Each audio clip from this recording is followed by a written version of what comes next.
जंतर मंतर पर जो आरक्षण का विरोध हुआ, मतलब ये आरक्षण विरोध नहीं था, ये सिर्फ एससी एसटी ओबीसी के आरक्षण का विरोध है। अगर ये आरक्षण का विरोध होता तो इकोनॉमिक वीकर सेक्शन का भी विरोध होता। पहली बात तो यह है कि आरक्षण का विरोध नहीं है, ये दलित, पिछड़े, आदिवासी, अल्पसंख्यक समाज के आरक्षण का विरोध है।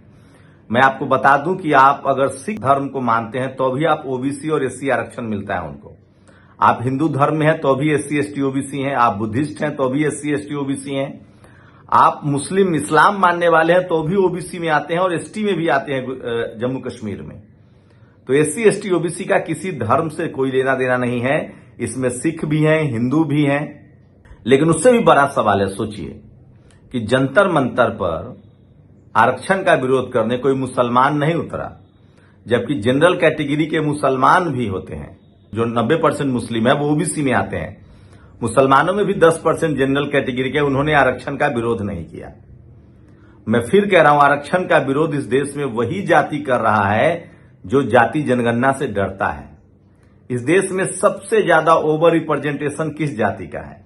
चपरासी से लेकर चीफ जस्टिस तक किस जाति के लोग बैठे हैं?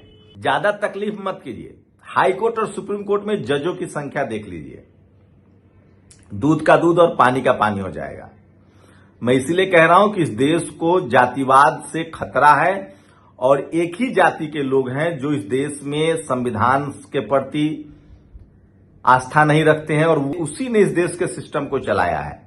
और अब उनके पेट में दर्द हो रहा है कि इस देश के हर जाति को बराबर का मौका क्यों मिल रहा है। पहले तो आपको बता दें कि आरक्षण कोई गरीबी उन्मूलन का कार्यक्रम नहीं है। आरक्षण जो है रिप्रेजेंटेशन का मामला है, इसमें अमीरी गरीबी का कोई लेना देना नहीं है। अब जातिवाद उसी के साथ होगा जो आरक्षण के दम पर सिस्टम का हिस्सा बनेगा। अगर आप जातिगत पेशे में हैं, अगर आप लकड़ी का काम, लोहे का काम, चमड़े का काम, खेती, किसानी, मजदूरी, ड्राइवर, सब्जी वाले हैं तो आपके साथ जातिवाद नहीं होगा। अब जातिवाद चिराग पासवान के साथ, टीना डाबी के साथ, चंद्रशेखर के साथ, जैसे जैसे बहुजन समाज के लोग सिस्टम का हिस्सा बनते हैं वैसे वैसे जातिवाद उनके साथ होने लगता है। अब कल जो आरक्षण के खिलाफ आए थे वो कह रहे थे कि एससी की जातियां और ओबीसी की जातियों को आरक्षण बहुत लोगों को नहीं मिला है। तो इनसे पूछ लीजिए कि जाति जनगणना हो जाने दो, दूध का दूध और पानी का पानी हो जाएगा। उस पर भी ये तैयार नहीं है। इनसे पूछ लीजिए कि जनरल में तो जाट भी हैं, पटेल भी हैं, मराठा भी हैं, वो हाईकोर्ट सुप्रीम कोर्ट में जज क्यों नहीं है? एक ही जाति का लोग जज क्यों है? जबकि आरक्षण के विरोध में जाट, पटेल, मराठा तो नहीं उतरा क्योंकि वो जनरल में भी हैं। दरअसल इस देश में जितने संसाधन हैं, खासकर जो चपरासी से लेकर चीफ जस्टिस तक, किसी एक जाति को अगर दे दिया जाए तो भी उसका पेट नहीं भरेगा। इसीलिए इस देश में जरूरी है कि हर पद में, हर विभाग में हर जाति के लोग हों, एससी हो, एसटी हो, ओबीसी हो।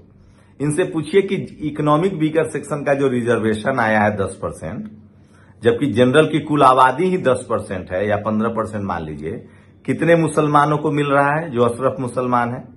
कितने जाट, पटेल, मराठा जो है वो 10% इकोनॉमिक वीकर सेक्शन में जाते, जो आर्थिक आधार पर आरक्षण है उसमें कितने गरीब जाट, पटेल, मराठा और मुसलमानों को जगह मिल रही है? कितने गरीब ठाकुर को मदद मिल रही है? कौन जा रहे हैं? मैं इसीलिए कह रहा हूं कि आरक्षण से उन्हीं के पेट में दर्द हो रहा है जिनका ओवर रिप्रेजेंटेशन है, चपरासी से लेकर चीफ जस्टिस तक।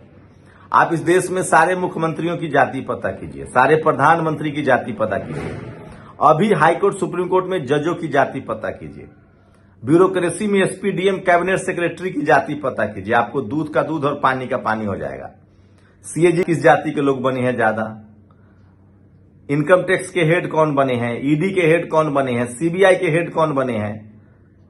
तो आपको दूध का दूध और पानी का पानी हो जाएगा। संविधान बना, आरक्षण आया, तभी इस देश में तमाम जातियों का रिप्रेजेंटेशन बढ़ रहा है। मैं इसलिए कह रहा हूं कि इस देश में आरक्षण खत्म करना है तो सबसे पहले स्कूल ठीक कराओ। लेकिन ये लोग स्कूल बचाने के लिए आंदोलन नहीं करने आए। राजस्थान में जो सीजेपी को मारने वाले थे उनकी जाति पता कीजिए। उस गांव में 100 परिवार ब्राह्मण समाज के हैं और 100 परिवार गैर ब्राह्मण हैं। ब्राह्मण समाज के बच्चे प्राइवेट में पढ़ते हैं और जो ओबीसी और एससी समाज के बच्चे सरकारी स्कूल जाते हैं। कौन इस देश में स्कूल ठीक नहीं कराना चाहता है? कौन इस देश में सरकारी कॉलेज यूनिवर्सिटी खोलने के विरोध में है? कौन इस देश में आरएसएस के दम पर एनएफएस लिख रहा है? मैं फिर कह रहा हूं, अब जमाना बहुत आगे बढ़ गया है, पढ़े लिखे लोग हैं, ये लोग खुद बेनकाब हो रहे हैं। मैं कह रहा हूं इस देश में जाति जनगणना करा दीजिए, दूध का दूध और पानी का पानी हो जाएगा। सोचिए, मैं एक उदाहरण दे रहा हूं। एक गुर्जर समाज के दिग्विजय भाटी को मारा गया, थाने में एसएसपी पांडे ने मारा, मरवाया। अगर वहां गुर्जर भी होते, जाट भी होते, पटेल, मराठा, दलित सब अधिकारी होते ना, तो न उस दलित युवक को और न दिग्विजय भाटी को मारा जाता। उसी तरह से इस देश के supreme court, high court, lower court, सब जगह हर जाति के लोग होंगे तो ज्यादा न्याय होगा। नहीं भरोसा है तो एम्स में देख लीजिए, हर जाति के डॉक्टर हैं। पुलिस में देख लीजिए, एसबीआई में देख लीजिए, एलआईसी में देख लीजिए, हर जाति के लोग हैं, कितनी तरक्की हो रही है। तो आरक्षण राष्ट्र निर्माण की प्रक्रिया है और इकोनॉमिक वीकर सेक्शन, आर्थिक आधार पर आरक्षण जो ये फ्रॉड है, ये गैर संवैधानिक है। बीजेपी ने जनरल कैटेगरी को वोट के लिए दिया था, उसके बावजूद सोचिए जिनकी 15% आबादी है उनको ऑलरेडी 10% आरक्षण मिल चुका है। उसमें भी जो किसान जातियां हैं उनके हिस्से में कुछ नहीं आ रहा है। आप सर्वे तो कराइए कि जनरल में जाट, पटेल, मराठा और मुस्लिम समाज के लोग कितने जज हैं, कितने हाई कोर्ट, सुप्रीम कोर्ट में हैं। इस देश में सोचिए, अगर ब्राह्मण समाज की आबादी 3% भी मान ली जाए या 3% मान ली जाए टोटल, तो अभी 3 करोड़ और 1.5 करोड़, 4.5-5 करोड़ तो उनकी आबादी होती है। तो सारे पद उनको दे दिया जाए तभी उनके लिए 5 करोड़ तो इस देश में जज है नहीं, आईएएस है नहीं, ब्यूरोक्रेसी, सारी नौकरियां अगर एक समाज को दे दी जाए तो भी उस समाज में बेरोजगारी रहेगी। सबसे कम जनसंख्या वाले कम्युनिटी की बात कर रहा हूं। इसलिए इस देश में जिसकी जितनी संख्या उसको उतना रिप्रेजेंटेशन देना पड़ेगा। कुर्मी हो, यादव हो, कुशवाहा हो, चंद्रवंशी हो, यादव, सबको अपनी जाति के हिसाब से रिप्रेजेंटेशन देना पड़ेगा, इसलिए आरक्षण है। ये लोग कह रहे हैं कि एससी एसटी ओबीसी की कुछ जातियां आगे आ गई है, तो क्या एससी एसटी ओबीसी की उन जातियों के लोग नंबर काट रहे हैं? क्या जब दलित पिछड़ा किसी दलित पिछड़े का नंबर काट रहा है, उनका अंगूठा काट रहा है, उनको इंटरव्यू में फेल कर रहा है, क्या क्रीमी लेयर के तमाम ओबीसी की जातियों ने आरक्षण के विरोध में बोला? एससी के लोगों ने आरक्षण के विरोध में बोला? ओबीसी सचिव जो ओबीसी क्रीमी लेयर में, वो भी आरक्षण के साथ क्यों है? क्योंकि उसे पता है कि यही न्याय है, जस्टिस है। तो ये लोग लड़ाने की कोशिश कर रहे हैं, तोड़ने की कोशिश कर रहे हैं। अभी तो एससी एसटी ओबीसी के लोग स्कूल कॉलेज गए हैं, अभी तो उनमें वैचारिक सहमति बन रही है, जिनको पढ़ने लिखने नहीं दिया गया था। इस देश में 50% एससी एसटी ओबीसी जो है वही अभी स्कूल कॉलेज पहुंचे हैं। अभी ये लड़ाई और तेज होगी भागीदारी की, रिप्रेजेंटेशन की। पहुंचने तो दीजिए। और मैं फिर कह रहा हूं, इसका सबसे अच्छा इलाज है, ये लोग झूठ बोल रहे हैं, इनसे कहिए जाति जनगणना के लिए आंदोलन करे, पता चल जाएगा ना कि कौन गरीब है, कौन अमीर है, किस जाति के कितने अधिकारी हैं, किनके पास जमीन है। तो जाति जनगणना नहीं कराएंगे तो इनसे पूछिए कि हाईकोर्ट, सुप्रीम कोर्ट में जो कोलिजियम है उसका तो विरोध करो, इनकी सच्चाई सामने आ जाएगी। इनको कहिए इकोनॉमिक वीकर सेक्शन का तो विरोध करो। इनको इतना नहीं पता है कि इस देश में जातिवाद हुआ, अनटचेबिलिटी हुई एससी एसटी के साथ, इसलिए उनको आरक्षण है। इस देश में जो सोशली इकोनॉमिकली बैकवर्ड है, सोशली और एजुकेशनली, उसको रिजर्वेशन है ओबीसी का।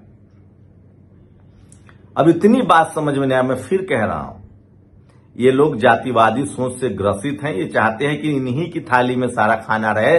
और अभी भी इस देश में 90% लोगों के पास सिर्फ 10% संसाधन है, चाहे जमीन हो, नौकरी हो, शहर हो, बिजनेस हो। और वो जातियां कौन सी है? एससी एसटी ओबीसी और किसान जातियां। तो जिस देश में 90% लोगों के पास सिर्फ 10% संसाधन हो और 10% लोग 90 रोटी खा रहे हो, वो देश कैसे तरक्की करेगा? जिस देश में 10 लोग 90 रोटी खा रहे हैं और 90 लोग 10 रोटी में गुजारा कर रहे हो। मैं इसलिए कह रहा हूं जाति जनगणना करवाइए और इनको कहिए स्कूल अभियान ठीक करो। सारी जातियों को सबसे ज्यादा जरूरी है स्कूल ठीक करना, और जातिवाद खत्म करना है तो इंटरकास्ट मैरिज को प्रोत्साहन देना चाहिए, तभी इंटर एक्सचेंज हो। सोचिए, जैसे कोई शेड्यूल कास्ट की शादी ओबीसी में होगी, ओबीसी की लड़की हो और शेड्यूल कास्ट में शादी हो, तो उनके लड़की अगर ओबीसी के है तो उनके बच्चे शेड्यूल एससी का रिजर्वेशन मिलेगा। कोई ओबीसी का पुरुष हो और जनरल की महिला हो और उनकी शादी होगी तो उनके बच्चे भी ओबीसी में आ जाएंगे, तो आपके नाती नतनी के तो आरक्षण मिलेगा। तब आप समझ पाएंगे, समाज तभी एक्सचेंज हो पाएगा। तो अंतरजातीय विवाह को इसलिए सरकारें प्रोत्साहित करती है, संवैधानिक है। इसको तो सोचिए, इस देश में जातिवाद इतना घिनौना है कि जहां आपको चपरासी नहीं बनने दिया जाता है, वहां चीफ मिनिस्टर बनने दिया जाएगा। और अच्छा है, सोशल मीडिया के दौर में जातिवाद खुल के सामने आ रहा है। मैं तो कहता हूं इस देश के सारे संसाधन का बराबर बंटवारा हो जाए। जमीन, नौकरी, बिजनेस, शहर, दूध का दूध और पानी का पानी हो जाएगा। आपको जिन दलित पिछड़ों की चिंता है, गरीब की, तो उनको दीजिए ना जमीन। पता तो करिए कि किसके पास जमीन है, किसके पास पैसा है, कौन बैंक चला रहा है, कौन इनकम टैक्स ईडी चला रहा है, कौन देश की व्यवस्था चला रहा है, कौन आईएएस आईपीएस है। और ये मत कहिए कि आप मेरिट के दम पर हैं। आपने किसी को परीक्षा में बैठने ही नहीं दिया और आप खुद बैठ के पास हो गए और कह रहे कि आप में मेरिट है।